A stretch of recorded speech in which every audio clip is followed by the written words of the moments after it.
So presenting an Instagram series. So we typically will mock these up and present the entire series in a nice clean format. So here's an example of a different project. This is not this project. This is an upper vision project that we do. But you'll see we mock up an image or the series with the phone, and then we're showing everything on a big grid. So that's kind of what we're going to do here. I've provided you with an InDesign template. It has an iPhone mockup, which we're going to look at in just a bit, how to edit that.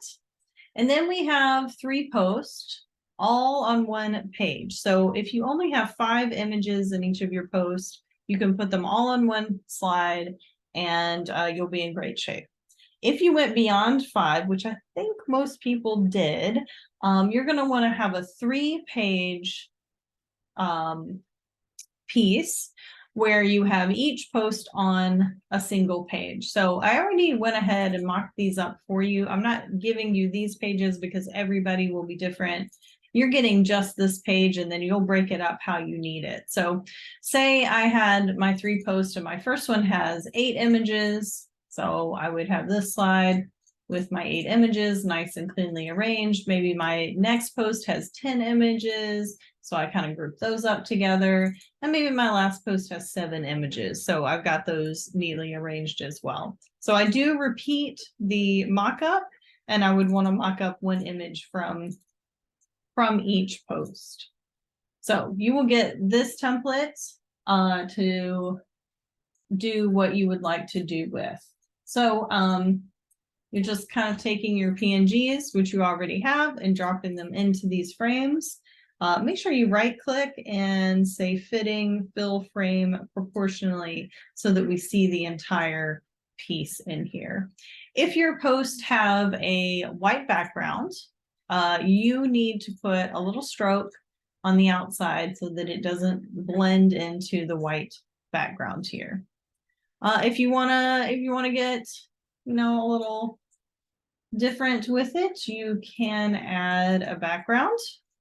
But again, just like with the portfolio, we don't want to get too distracting with that. So tread lightly with a background color if you need it. Okay, so let's take a look at this iPhone mockup. So it's a Photoshop file with layers, and I have organized them sort of based on where they are on the phone to help you sort of keep track of where everything is to edit it. So the items in the phone layer group, you probably won't change. That's the frame, this little bar across the top. The layer group called top is all of this content that runs here. So you'll want to change the account name. It occurs 3 times in this mockup. So you're just gonna get creative and make up some account name that would post your series on their account. So you're doing something, about fast fashion. A few of you are. You might have an account that's like fast fashion awareness. I don't know. Can be creative, but should be on topic. So we'll want to change that everywhere that it occurs. And this is a font called Nutino Sans. It should be a Google font if you don't have it.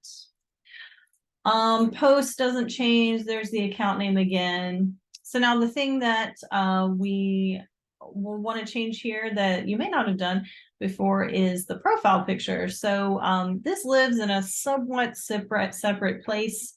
So we're going to double click on this. Anytime we have this little clipboard icon, we can double click it and it opens this separate file. So we're going to do that, double click. And so you'll see we've got our image here.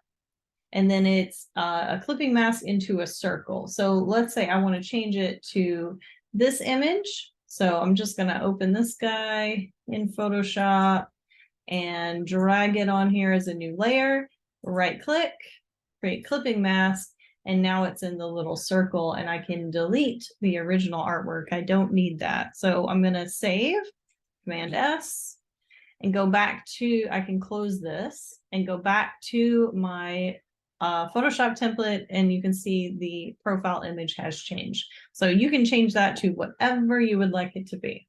Okay, so that's the top.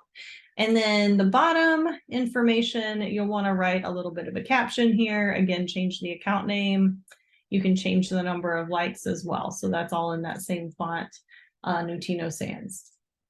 And then the last thing that we're going to do is place our image. So I have 2 files here to play with.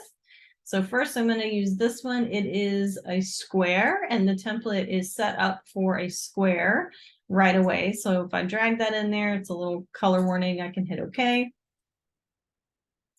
And we'll place it in the template, within the frame, and hit return to place that. So now we're done with that square one. We can go export this as a PNG. Transparent background is fine. We'll hit export, save. All right. Now the other image I am looking at here is not a square. Some of you all are doing this more vertical image.